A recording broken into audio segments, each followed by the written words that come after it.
আলোচনা কিন্তু শুরু করলাম। ফার্স্ট পর্তুগিজ, সবাই কমেন্টে এবং ভয়েসে উত্তর দেবেন। হু কেম ইন ইন্ডিয়া ওয়াজ, প্রথম পর্তুগিজ কে এসেছিল?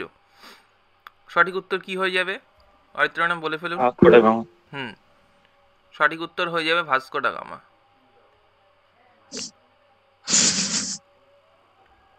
আচ্ছা, আমি বেশি লিখতে গেলে সময় নষ্ট হবে স্যার, আমি মুখে আলোচনা করে দিচ্ছি, তারপরে স্বাগতাদি তো লেখা আছেই, স্বাগতাদি পাঠিয়ে দেবে এখানে ওটা লিখে, ঠিক আছে? অরিত্র ম্যাডাম, আমি এমনি মুখে আলোচনা করে দিচ্ছি, হ্যাঁ, লিখতে হ্যাঁ গেলে স্যার। হুম হুম। সময় নষ্ট হবে। আচ্ছা, ভাস্কো ডা গামা প্রথমে কোথায় এসেছিল? বন্দর। কোচিনে। আচ্ছা, পোর্ট যেটা, পোর্টটার নাম কালিকট। কি? হ্যাঁ, ও কালিকট আচ্ছা। পোর্ট। এখন হুম। কোথায় কালিকট? কেরালা। কেরালাতে। আচ্ছা, হুম। ভাস্কো ডা গামা স্যার কতবার এসেছিল ভারতে টোটাল? 3 বার। 3 বার। প্রথম কবে আসে?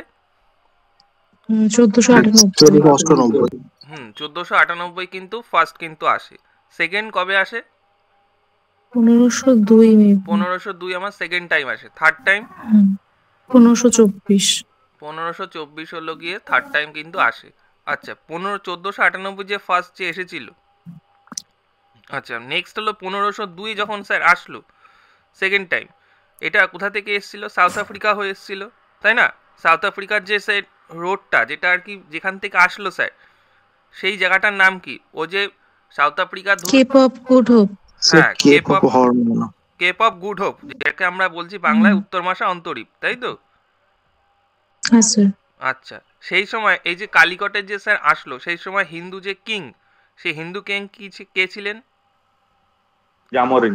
হ্যাঁ, জামোরিন কিন্তু স্যার ছিলেন হিন্দু কিং সেই সময়, যখন ও ভাস্কো ডা গামা স্যার ও কালিকটে। রাজা ছিল। হ্যাঁ হ্যাঁ, হিন্দু কিং, রাজা। ও আচ্ছা। জামোরিন যে স্যার ছিল সেই সময় হিন্দু কিং ছিল। জামোরিন কি করলো? ভাস্কো ডা গামাকে বললো ওয়েলকাম, বলে ওয়েলকাম জানালো, ঠিক আছে? হ্যাঁ স্যার। আচ্ছা আচ্ছা, এবার প্রশ্ন যদি স্যার আসে, এই যে কেপ অফ গুড হোপ, এই যে স্যার রোডটা ফার্স্ট কে ডিসকভার করেছিল, ফার্স্ট কে খুঁজে পেয়েছিল, বা ফার্স্ট কে বললো যে হ্যাঁ এইভাবেই যাওয়া যেতে পারে? কেপ অফ গুড হোপ যেই রোডটা স্যার, এই কেপ অফ, কি যেন স্যার, ক্যাব্রেল। না মেডিলিও না কি যেন নামটা। Somnath, cape of good hope রোডটা ফার্স্ট কে ডিসকভার করেছিল? First founded by? Sir Pedro Alvares. Somnath কি বলছে? স্যার ম্যান্ডেলিও না কি যেন একটা ছিল লাস্টে, এরকম ইউ এর মতো উচ্চারণ। স্বাগত ম্যাডাম।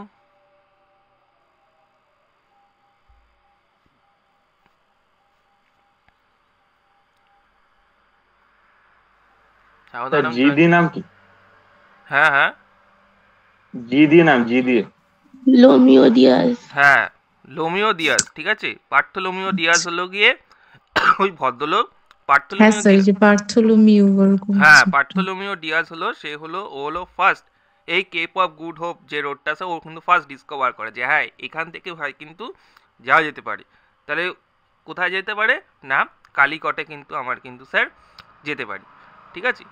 কজটা কি ছিল অরিত্র ম্যাডাম জানেন ভাস্কো ডা গামা আসার?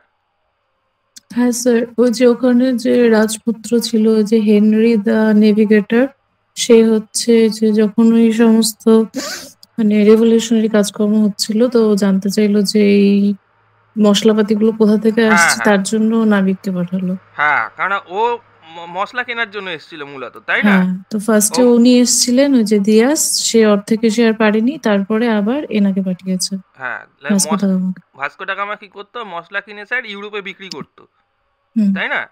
আচ্ছা। দিয়ে আর 60 গুণ প্রফিট হয়েছিল। হ্যাঁ হ্যাঁ, হ্যাঁ আর এই যে, আর আপনি যদি দেখেন এই যে মশলা বাগান কোথায় স্যার রয়েছে? কেরলে কিন্তু রয়েছে। এই মশলা বাগান আমরা কেরলকেই স্যার কিন্তু বলছি।